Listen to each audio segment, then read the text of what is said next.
Okay, thanks for joining. Sure. Gwendolyn, My appreciate, pleasure.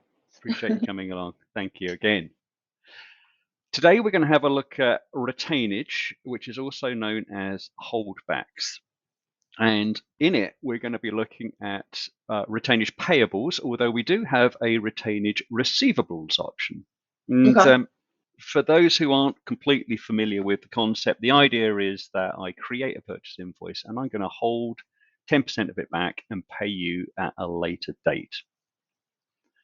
Once So you're satisfied with my work or delivery or whatever. you got it. Yeah. Okay.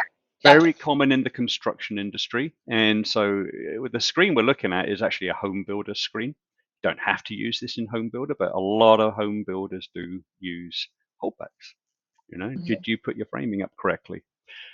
In this screen, there's actually remarkably little to it. But what there is an initial setup on the vendor. There's a little bit of setup in the back of the system, token gesture, very, very little. And Okay. then most of this is automated. And then there's this release purchase retainage. I might as well open it up. I've just got 3 entries in here. Basically, what this shows me is that this invoice and this purchase order, these 3 transactions were posted. They're sitting there and they are waiting to be released. This was the original invoice amount. This was the amount that was retained. And this is the due date. Okay. Okay, so what I'm going to do is I'm going to process a new transaction, and then I'm going to process an existing transaction, and then we're going to have a look back in that screen, and then that'll be about it. Okay. Okay, so I'm going to process a purchase invoice, but it really doesn't matter whether it's an order or an invoice. It makes no difference. And I'm going to choose a vendor. I don't remember who I've got, but let's just choose. I think Allman Cleaners has a retainage setup, but it actually doesn't matter if they do or whether they don't.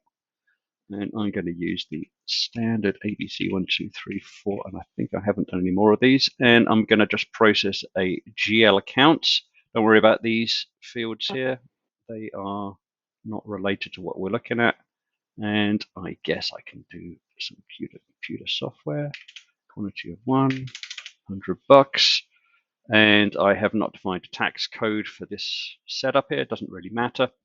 And so I've prepared my invoice, and this is the value here. If I scroll down this list, you will see under the invoice details tab that there are 2 numbers in here. This defaulted from the vendor, and Okay. this is a retainage terms code of 45 days. We've called it the home builder. It really doesn't matter, but it just comes from the standard list of payment terms. And so you just have the ability on a vendor to set up retainage terms and regular terms. And those terms are accessible from the customers, right? It's the same table that it looks at if you were to use this for the receivable side of things. Exactly. Okay. Yes, Thank you. perfect. Thank you. So on here, what I'm going to do is I'm going to process that 10%, or I could be adventurous and say, you know what, I'm a little bit nervous about what the vendor did this time, so I'm going to increase my retained amount to 15%. And I'm going to click on the Actions button up here, and there is a Create Retainage Lines. At one point, we debated making this automatic, but we've had enough people who said, no, can't make it automatic. So you notice here that I put a GL account of 22,100. That's just part of my setup. And I said, whenever you post to this account, do it to here. And you notice that it put a minus 15 in here, minus 15 in here, and it took the taxes off of the total amount. It hasn't updated this, but when I release, I believe that it will. But it doesn't really matter. We're just going to have a look at the results in the end. It automatically flagged this as a retainage, and it put a little description in here. That's about it. Okay. Any questions, or should I just plug away and post away? It's supposed to be simple. So you could augment that description, like if it's normally 10%, but you went to 15, you could make a little note to yourself or whatever right. Okay. There we go. So, a little, I don't trust you. Nice. So yes. That's a bit mean, but there you go. Let's get to the point. Let's tell them what we feel. So I can post away and see whether this goes through. It should do. And posting its tax, doing this, doing that, doing whatever else it needs to do. I'm not going to open the posted invoice, just going to close this down, but I will have a look at the vendor. Okay. Because the vendor got a couple of transactions in there, and it was the cleaners, I think, if I remember correctly. Right. And do you say almond or almond? Almond. Apparently, they consume a lot of water when you grow almonds. This is what I heard once. But, Huh? Okay. yeah, that's what I heard. And so I'm in purchase lines. I didn't want to go into there. Sorry, let me just stop deliberating. I'm going to go to the vendor ledger entries. So in the vendor ledger entries, you will see some transactions. That's which was the invoice that I just posted? The top one, the 1, 2, 3, 4, 5. Thank you. Thank you.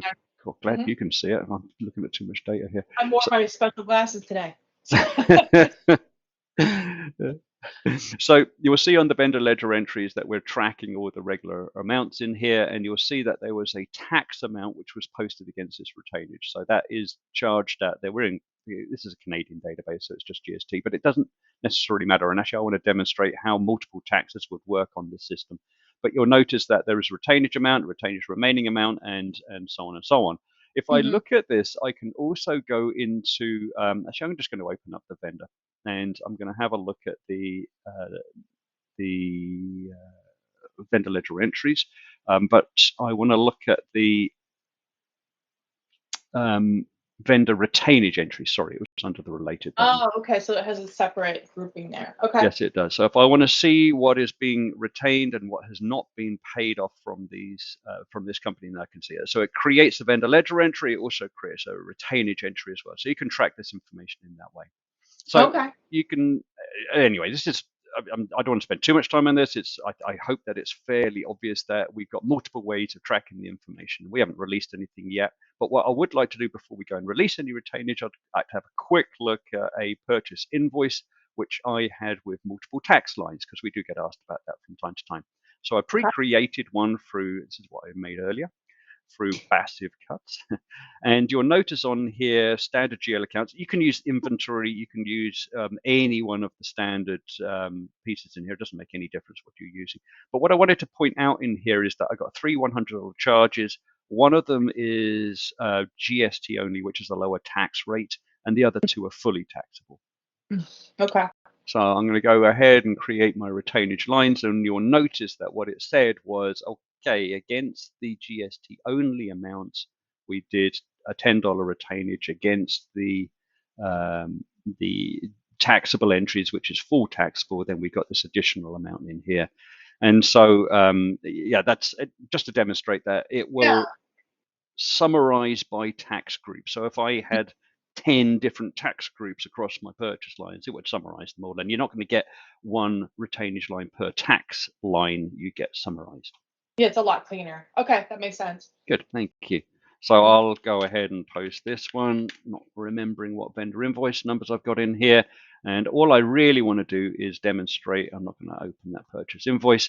All I really want to do is demonstrate that we now have additional lines. So the way in which you can see all retainage across all vendors is the easiest way is just to go into this release purchase retainage, and you can see that I've got a couple of extra entries in here. Now you can release based upon a series of factors, but I'm just going to release these invoices here. And it says, okay, what do you want to do? You want to release multiple invoices? Sure. You could do it by invoice number. You could do it by document date. There's a series of filters which, if you want to use them, or you can just hand pick them like I did. So automated, manual, take your pick. And what it did was it took them off of the retainage entry, and it should have created a new entry for me. So let's go and have a look at my vendor. And I hope I'm not whipping through the screens too quickly. I hope this kind of makes a bit of sense. And no, it does. Good, thank you. And we're going to have a look at our vendor retainage entries. This was the one that we looked at from earlier. You'll see it's created a second one. Okay. And what it should have done is it should have also created the vendor ledger entry. So let's have a quick look at that. So I saw that it released and then it flipped the dollar amount, right? So that's pulling it out. Okay, great. Yeah. That's exactly it. And for some reason, I am struggling to find my my ledger entries. What am I missing here? If you click into their balance, it'll probably take you there. Yeah, thank you. Goodness. And so we have this entry now. So this was the original entry, and this is the new entry. And I should have done a better setup in here, but what I have is it will put a suffix on if you want it to. So you see that the external document number ABC1345 is copied over here, and normally I should have put a dash and then R or whatever you want to put on it. I'm just demonstrating. We put the dash in for you, and you can choose to add an R or retainage or whatever you want to do to indicate the Right. retainage. Okay. And then you would pay this as you would any standard transaction. And if I scroll over to the right-hand side, you will see that the 1695, which is the retainage amount including tax, which was specified on the original invoice, shows up here as a remaining amount on this particular ledger entry. So we're just tapping into the base ledger entries for Business Central, and we just held back a little bit of that original amount. We put it onto a retainage line. You could easily release it. And I'm not going to show you how to print a check. You can look at that on any other video. That's true. So that's about it. I hope that made sense. It does. It absolutely makes sense. And I like seeing, what it looks like from the vendor standpoint, from the GL standpoint. It's very clear. It's moving in and out of those accounts. It's great. I like it. Thank you very much for being a great audience. Well, thank you. Take care.